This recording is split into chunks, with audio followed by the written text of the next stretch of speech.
The Year Without a Sun. June 8th, 1816. A farmer in Vermont walks out his front door and into a world that no longer makes sense. It is snowing. Not a dusting, not a late flurry, a proper snowfall. 6 inches on the ground in parts of New England, and the temperature still dropping. His crops are dead in the field. The hills around him, which should be green and full, look scorched, as if someone had set fire to the tree line. The frost has burned every new leaf brown. He does not know why this is happening.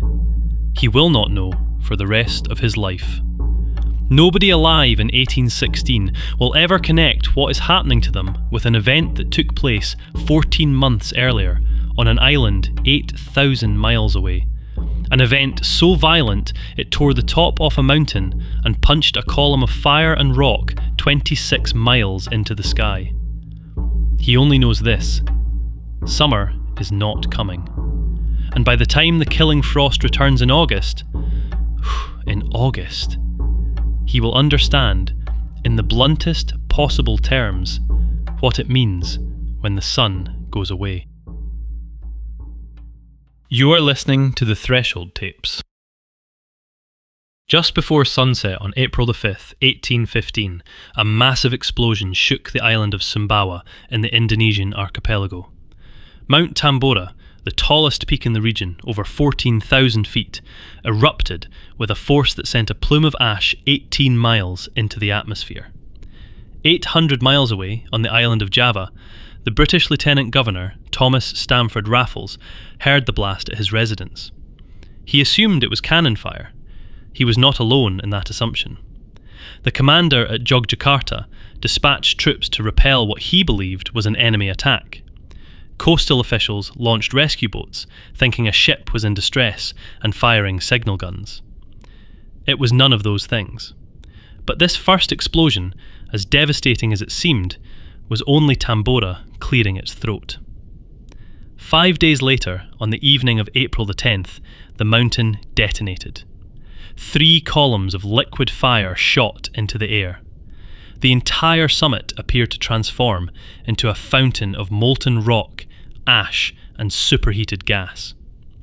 Pumice stones, some the size of a man's fist, rained down on the village of Sangar, 19 miles away. Within an hour, so much material had been launched into the sky that the eruption column became invisible, swallowed by its own darkness. Then came the pyroclastic flows. Rivers of superheated gas and rock cascaded down every side of the mountain at hundreds of miles per hour, flash boiling the sea where they entered it, generating tsunamis that struck the surrounding coastline. When it was over, and over is a relative word because Tambora continued to smoke and rumble for months, the mountain had lost the top 3,000 feet of itself. Where there had been a peak, there was now a crater 3 miles wide and half a mile deep. It looked, one observer would later write, as though the mountain had been struck by a meteor. 10,000 people on the island died immediately. The surrounding villages were buried. Every plant on Sumbawa was destroyed. Uprooted trees mixed with pumice ash washed into the sea and formed floating rafts up to 3 miles across. A British ship encountered one of these rafts months later, more than 2,000 miles from Tambora. The crew mistook it for seaweed. When they got closer, they found it was made of burnt cinders. And all of this, the fire, the death, the buried villages, was only the local damage. The real catastrophe was invisible. It was already drifting upward, spreading through the stratosphere, circling the Earth. Tambora had injected an estimated 60 million tons of sulfur dioxide into the upper atmosphere. At that altitude, the gas combined with water vapour to form a fine aerosol mist of sulfuric acid droplets, a veil miles above the Earth that would hang there for years.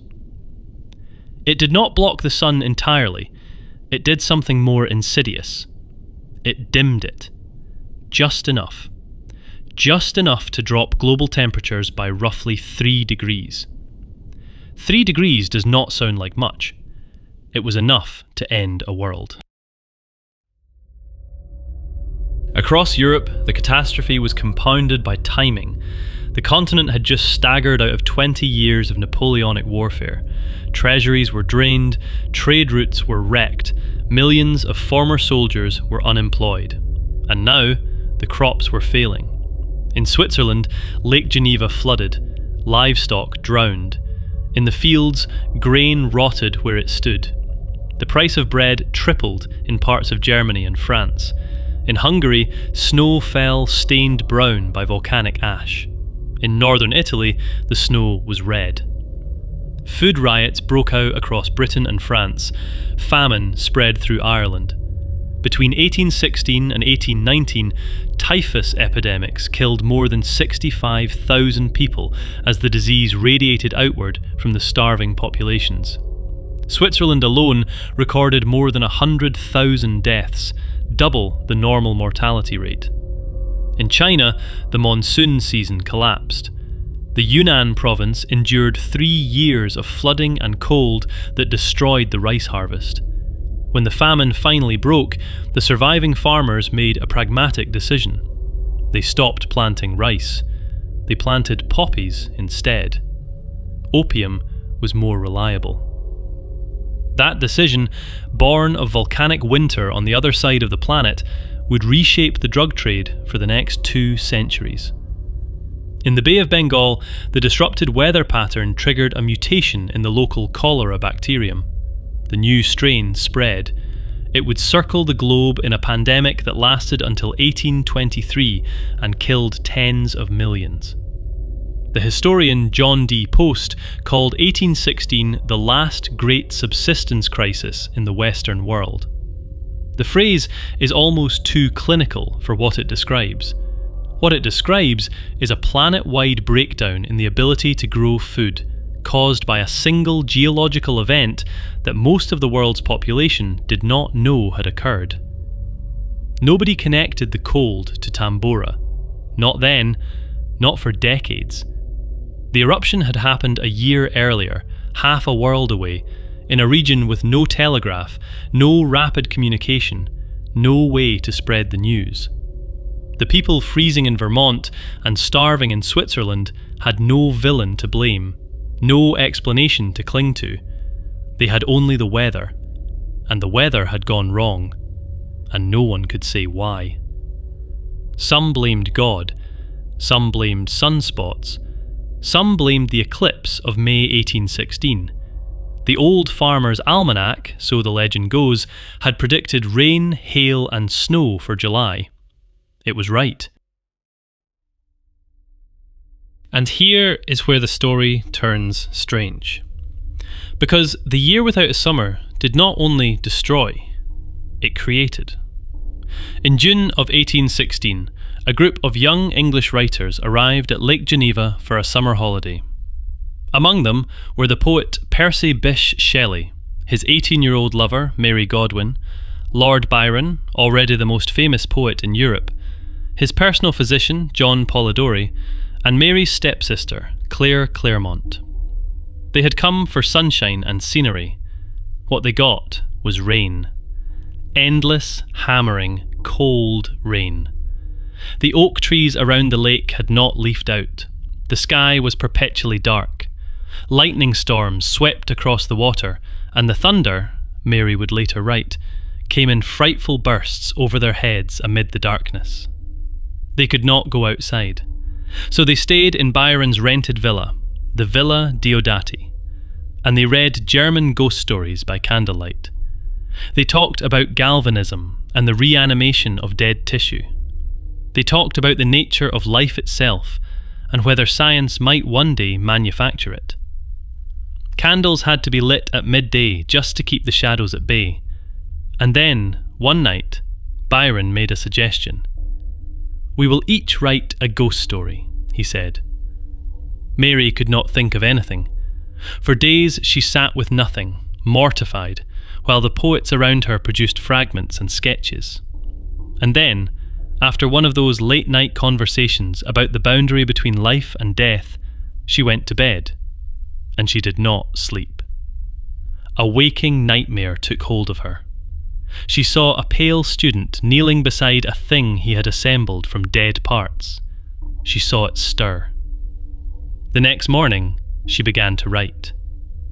The novel she produced, Frankenstein, or The Modern Prometheus, was published 2 years later. It is now considered the first work of science fiction. And it exists because a volcano in Indonesia stole the summer from Europe and trapped an 18-year-old woman indoors with nothing to do but imagine monsters. Polidori, Byron's physician, also took up the challenge. His contribution was a story called The Vampire, the first modern vampire tale in English literature, the direct ancestor of Bram Stoker's Dracula.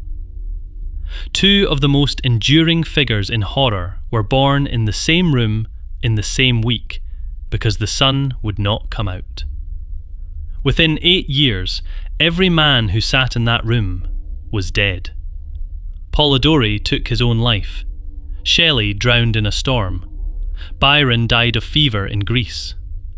Only Mary survived, the teenager who had conjured life from darkness, the way her character Victor Frankenstein had tried to do, with roughly the same result.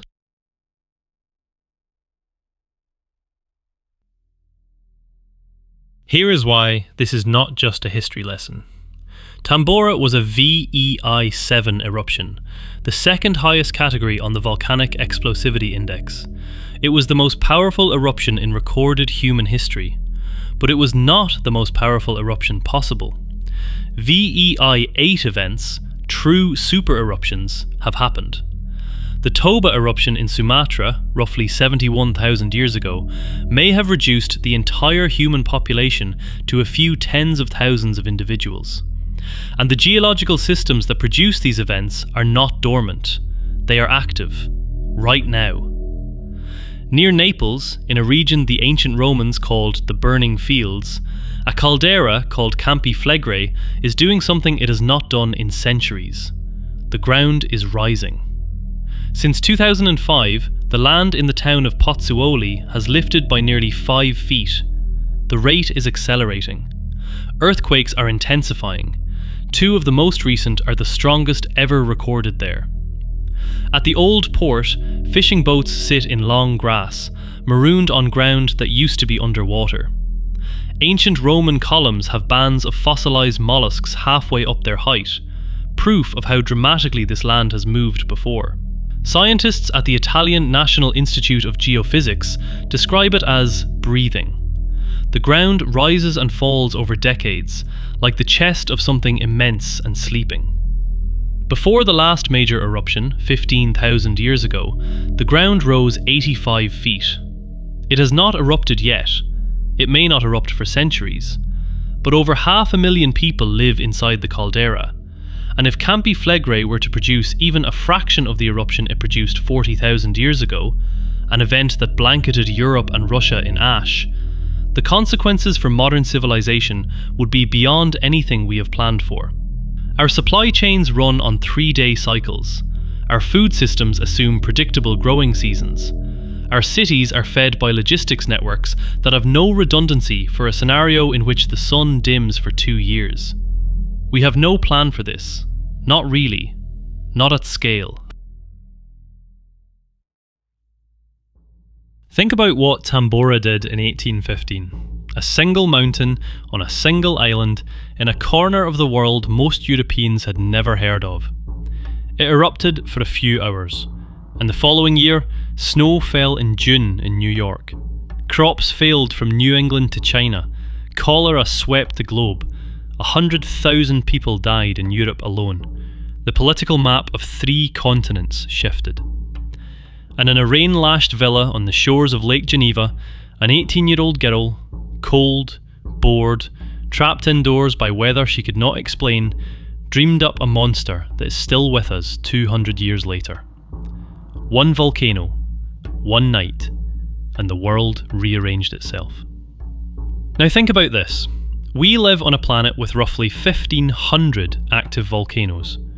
We have identified at least a dozen calderas capable of producing eruptions many times more powerful than Tambora. One of them is underneath Yellowstone. One of them is underneath Naples. And our civilization, with its satellites and its algorithms and its same-day delivery, is orders of magnitude more fragile than the agrarian world that nearly broke apart in 1816. The farmer in Vermont did not know what had happened to his sky. He froze in the dark and ate nettles and waited for a summer that never came. We know exactly what could happen to ours. We know the names of the mountains. We know where the magma sits. We can measure to the centimetre how fast the ground above it is rising. And we have done almost nothing about it. Sleep well. You have been listening to the Threshold Tapes.